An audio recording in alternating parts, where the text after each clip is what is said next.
최근에 한국은행과 미국 연방준비제도 이사회가 기준금리를 인상하고 추가금리 인상을 예고하면서 본격적으로 금리 인상에 나서고 있죠.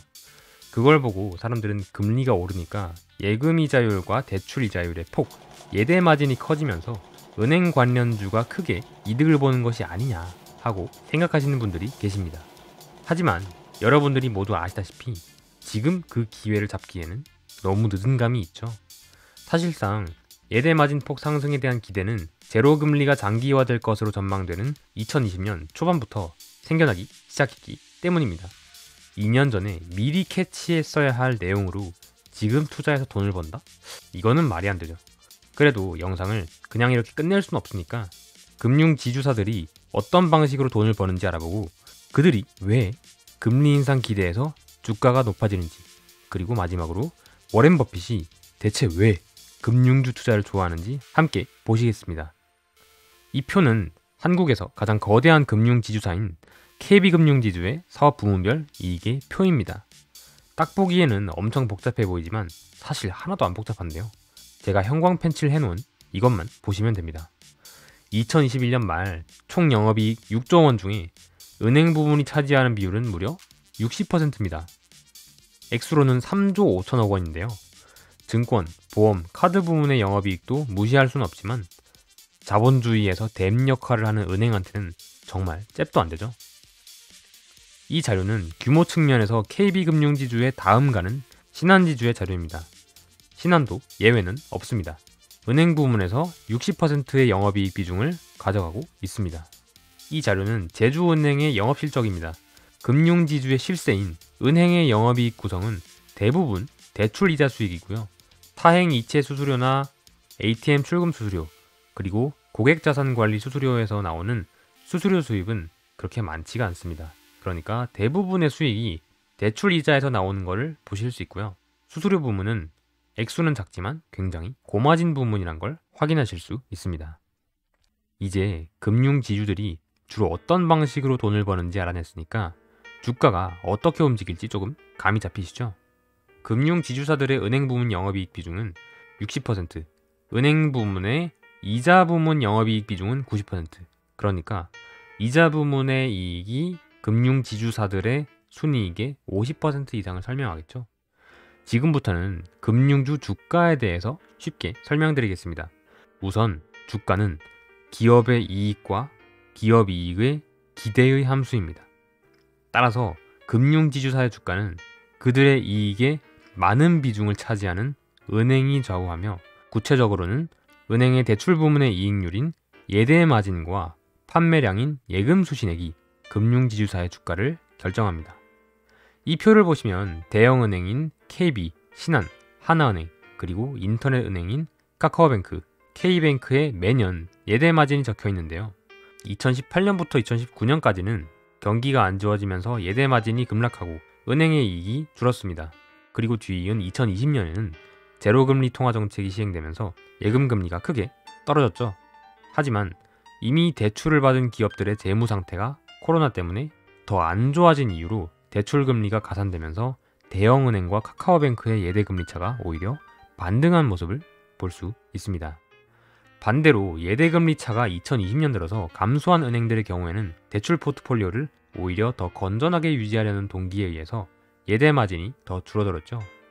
근 4년간은 모든 은행이 전반적으로 V자 형태의 예대 마진 추이를 보이고 있습니다. 이제 은행의 판매량인 예수금을 보시죠. 예수금은 예금 수신금의 줄임말인데요. 정기예금, 적금 등의 저축성 예금과 체크카드 연동 통장과 같은 요구불 예금의 수신액을 모두 합한 값입니다.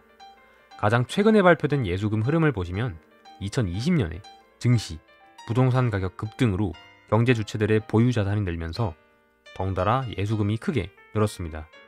21년도 증가했는데요. 이 예수금액은 보통 지속 성장하는 것이 정상적인 자본주의 현상입니다. 그 이유는 경기의 수축 국면에서는 투자자들의 위험 기피 현상이 강화되면서 예수금이 계속해서 증가하는 모습을 보이는 게 첫 번째고요. 경기 확장 국면에는 가계와 기업의 주머니에 돈이 많이 생기니까 예수금이 증가하는 게 두 번째 이유입니다. 한마디로 경기가 좋을 때는 돈 생겨서 예금, 안 좋을 때는 불안하기 때문에 저축하니까 예금, 그러니까 예수금이라는 게 어쩔 수 없이 늘 수밖에 없는 거죠. 이 예대마진은 한국은행이 정하는 기준금리의 향방에 따라서 결정된다는 건 많이들 아시죠? 그 이유는 예금금리는 보통 고정금리인데 반해 대출금리는 변동금리 대출 비중이 절반을 넘어가기 때문이죠. 전체적인 금리 수준이 상승하면 은행이 이미 예치금에 대해서 지급하고 있는 예수금에 대한 금리는 그대로인데 은행이 빌려준 대출금에 적용되는 금리는 올라가니까 대출금리가 예금금리보다 훨씬 더 높아지기 때문에 예대마진이 상승하죠. 반대로 정상적인 금리 수준이 하락하면 대출금에 적용되는 금리가 하락하니까 예대마진이 하락하죠. 근데 실제로 금융주의 주가가 이 기준금리와 딱 붙어서 이동할까요? 우선 KB금융지주의 주가와 노란색으로 표시된 기준금리 추이를 같이 보시죠. 아니 이게 뭐람? 비슷하긴 개뿔? 하나도 안 비슷하죠? 자 그럼 저 미스터 불이 어그로 끌려고 구라방이를 쳐버린 것인가 하는 의문이 드실 텐데 당연히 아니고요.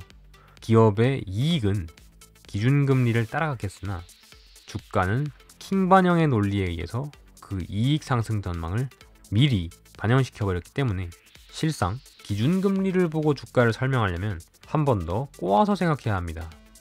일단 2008년에 상장된 KB 말고 상장된 지 좀 더 오래된 신한금융지주를 보죠. 네, 이건 신한금융지주의 주가 그래프고요.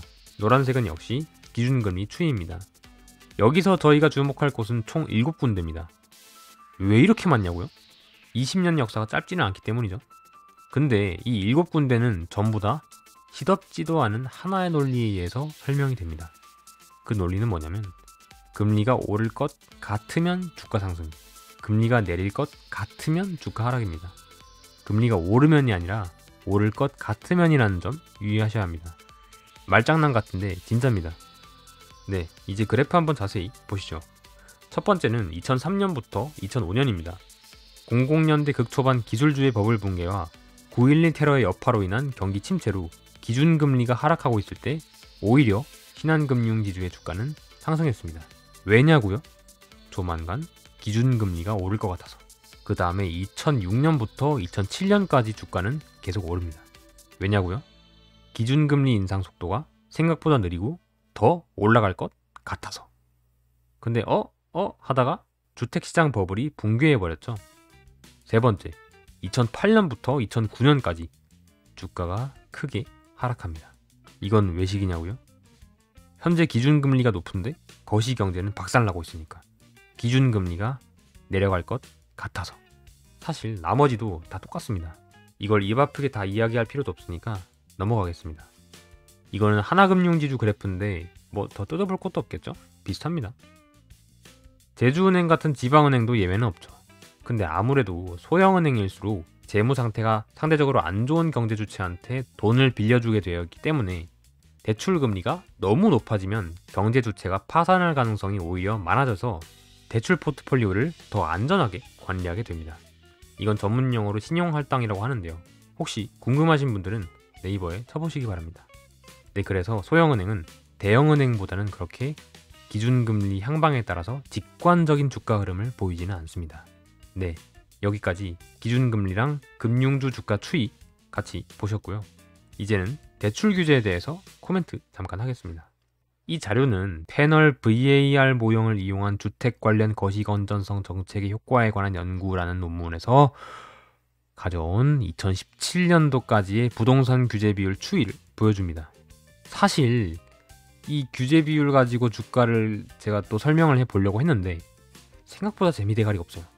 제가 왜 그런가 생각해 봤는데 금융지주의 영업이익 절반이 이자 부문이고 그 중에 40%가 가계대출인데 그 중에 40%가 주택담보대출입니다. 그러니까 금융지주의 영업이익의 8% 정도가 주담대에서 나온다는 소린데 생각보다 크진 않죠? 오히려 이런 규제의 영향보다는 기준금리 변동에 의한 영향이 훨씬 더 주가에 지대하고 장기적인 영향을 주고 있습니다. 그래서 내린 결론은 이런 부동산 대출 규제가 은행의 이익에 악영향을 끼치는 상황에서는 특정 경우에서는 예를 들어서 뭐 주가가 너무 매력적이다 뭐 그럴 때는 이제 매수 타이밍으로 잡으셔도 될 것 같고요. 이 규제의 영향을 분석하기 어려우시다면 분할 매수, 분할 매도로 대응하시는 것도 현명한 판단이라는 것이 저의 의견입니다. 그럼 은행주는 정말 거시경제에 향방에 투자하는 건데 경기가 좋고 나빠지는 걸 어떻게 아냐고요? 제가 꽤 예전에 거시경제로 돈 벌려고 하지 말라고 한 적도 있는데요. 거기에 대한 답변을 하기 전에 워렌 버핏의 투자부터 보죠. 참고로 워렌 버핏은 거시경제 전문가는 투자회사에 한 명도 많다고 할 정도로 투자에서 전문 경제 지식의 비효용성을 강조하신 분입니다. 근데 버핏은 아시다시피 금융주인 뱅크 오브 아메리카에 50조 원가량의 투자금을 이미 투자를 한 상태죠. 그리고 워렌 버핏의 포트폴리오의 비중으로 따지면 애플의 다음 가는 비중을 차지하고 있습니다. 근데 왜 이렇게 버핏이 금융주 좋아하냐고요? 제가 지금부터 4개의 자료를 보여드리겠습니다. 네, 이거 보면서 뭐 느끼는 거 없어요? 이거는요? 이걸 보시면? 이거 보시면 뭐 느끼시는 거 없어요? 네, 너무 빠르다고요? 네, 그럼 처음부터 다시 가죠. 지속 성장하고 있는 예금은행 총수신액. 마치 어딘가에 붙들린 것처럼 계속적인 상승과 하강을 반복하는 신한금융지주의 주가 그래프. 2% 근방에서 변동하는 예대 마진. 워렌 버핏이 투자한 뱅크 오브 아메리카의 주가 추이 그래프. 네, 이런 뱅크 오브 아메리카 같은 메가뱅크는 자본주의가 없어지지 않는 한 계속해서 수신금을 쌓아가게 됩니다.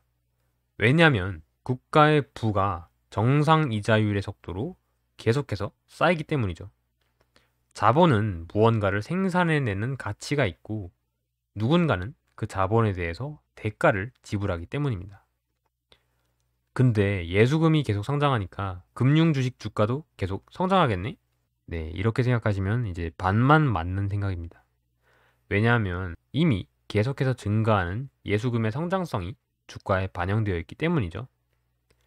은행업의 본질 가치는 뭐죠? 어디에 투자해야 할지 모르는 사람들의 돈을 모아서 돈이 필요한 사람한테 돈을 빌려주는 금융사무의 가치죠.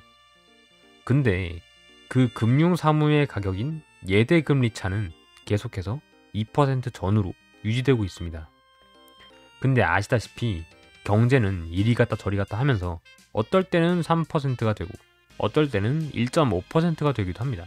증시는 그에 대해서 너무 민감하게 잘도 반응해서 은행주 주가를 변동시켜 주시기 때문에 버핏은 은행 주식의 가치를 신뢰하고 쌀 때 사고 비쌀 때 파는 행위를 반복할 수가 있는 겁니다. 이 버핏 할아버지한테는 5달러에서 40달러까지 변동하는 금융주의 가격 변동이 하나도 두렵지가 않은 거죠. 그 이유는 워렌 버핏이 미국이 수호하는 자본주의의 지속성을 굳게 믿고 있기 때문입니다. 네, 지금까지 금융주 수익 구조와 주가, 대출 규제의 단기성, 그리고 버핏의 은행주 투자에 대해 간단하게 알아봤는데요. 아무래도 금융주가 카카오나 네이버에 비해서 주가 변동이 그렇게 크지가 않고 좀 딱딱한 이미지를 가지고 있어서 관심이 없으신 분들이 많을 텐데 이번 기회에 제 영상으로 금융주에 대한 기본 지식을 잘 가져가셨으면 좋겠습니다. 만약 제 영상이 이해가 잘 안 되신다면 줄인 이용 투자 교육 웹드라마 나의 우저씨 컨텐츠를 계속 진행하고 있으니까 시청하신다면 분명 도움이 될 것으로 생각을 합니다. 다음 주에는 의문의 금융주 카카오뱅크에 대해서 다뤄보겠습니다. 시청해주셔서 감사합니다.